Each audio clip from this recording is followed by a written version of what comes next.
Good afternoon, my name is Odalis Martinez, and today I'm going to be talking about the Supplemental Nutrition Assistance Program, other known as the Food Stamp Act.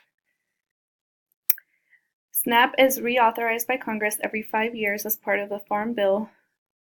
With its size and reach, the 2018 Farm Bill represents one of the most timely and compelling opportunities to improve the nation's health. There is such a high interest that exists in the potential ways to further leverage SNAP to not only address food insecurity, but also improve nutrition, health equity, and health costs.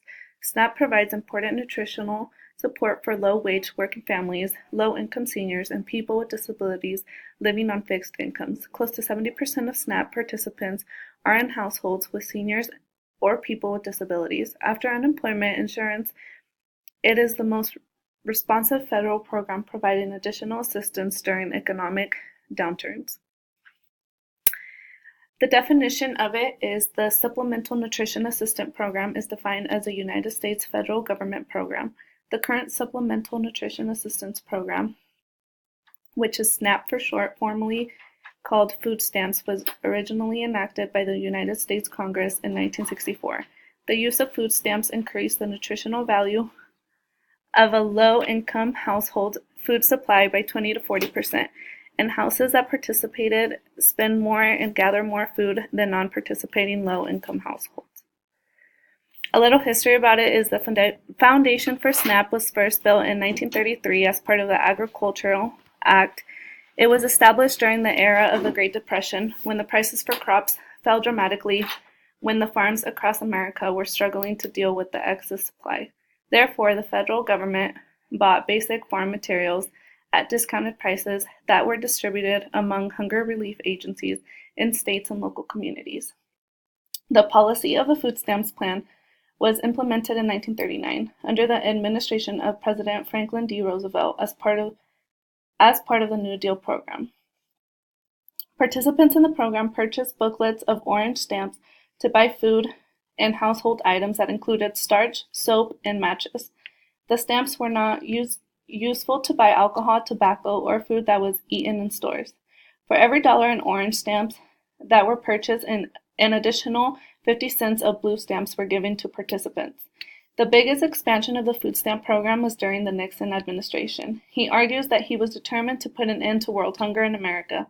At the end of Nixon's term, the food program had expanded all over the United States, as well as the number of recipients by 1974.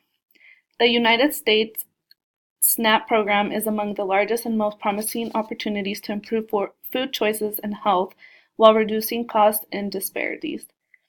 It provides monthly benefits for retail food purchases to approximately 42 million low-income individuals, or approximately 1 in 7 Americans.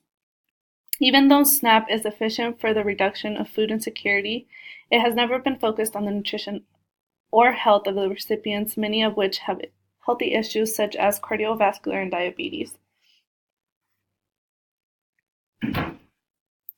Factors influencing Supplemental Nutrition Assistance Program are that 75% in 1994 to 59% in the year 200. In response to the dropping rates of participants, and with the new flexibility it brought the 1996 federal welfare reforms, many states are re-engineering the programs to improve accessibility. Many states are extending office hours, establishing automated call centers, and outreach improvements, and many other changes. The Supplemental Nutrition Assistance Program has historically been, after unemployment insurance, the most responsive federal program during economic downturns, expanding to meet need and then shrinking when the increased need recedes. SNAP alone provided $63.6 billion to benefits to 42 million people in the year 2017, without a benefit product of $245 for each household a month, equaling to $1.40 per individual. Since the year 2007, couple more states have embraced a greater use of SNAP.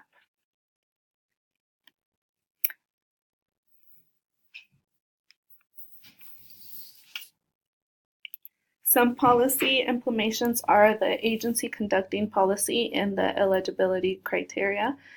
Going off of the agency conducting policy, according to the U.S. Department of Health and Human Services, the food stamp program is administered by the U.S. Department of Agriculture, Food and Nutrition Services being the largest food assistance program in the country. In the States, it partnerships with a network of more than 40 independent nonprofit research and policy organizations. The partnership was launched over 2 decades ago as the State Fiscal Analysis Initiative. The way that the partnership works is that it expands the economic opportunity, reduces inequality, and fight poverty in making sure that the states have all the resources that need to be invested in such as good schools, healthcare, and other priorities. Based off the eligibility criteria, since technology has advanced so much throughout the years, the beneficiaries of SNAP are able to get their benefits through electronic debit cards, rather known as EBT cards, that give access to be used at one of the 238,000 authorized nationwide retail stores, which the policy of the program is targeted more towards the at-risk citizens that are primarily the households that have children, elders, and disabled individuals, but for the most part, almost half of the SNAP recipients are children. Federal eligibility is limited to people with gross income up to 130% poverty line, which means that a household family with 4 members can make no more than an average of $2,633 a month to be able to receive the benefits.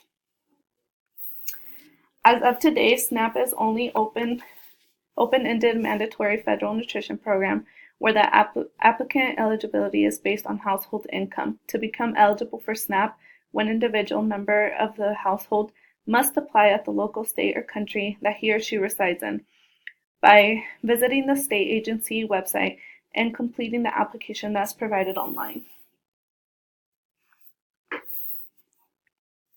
Some policy evaluations. The program strives to make locally grown and healthy foods more affordable and accessible for low-income individuals and families.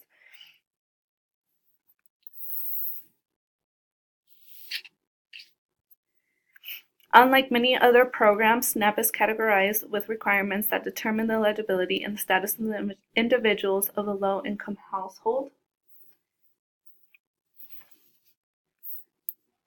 The policy itself does increase the well-being of the participants that benefit from it, starting off with the access of being able to afford healthier foods at a reduced price, such as the expansion of the stores that accept the EBT cards, giving the recipients more choices. It is an extremely cost program that administrates the cost at a low, and about 91% of the spendings on the program go directly to the beneficiaries. And thank you, and that was all.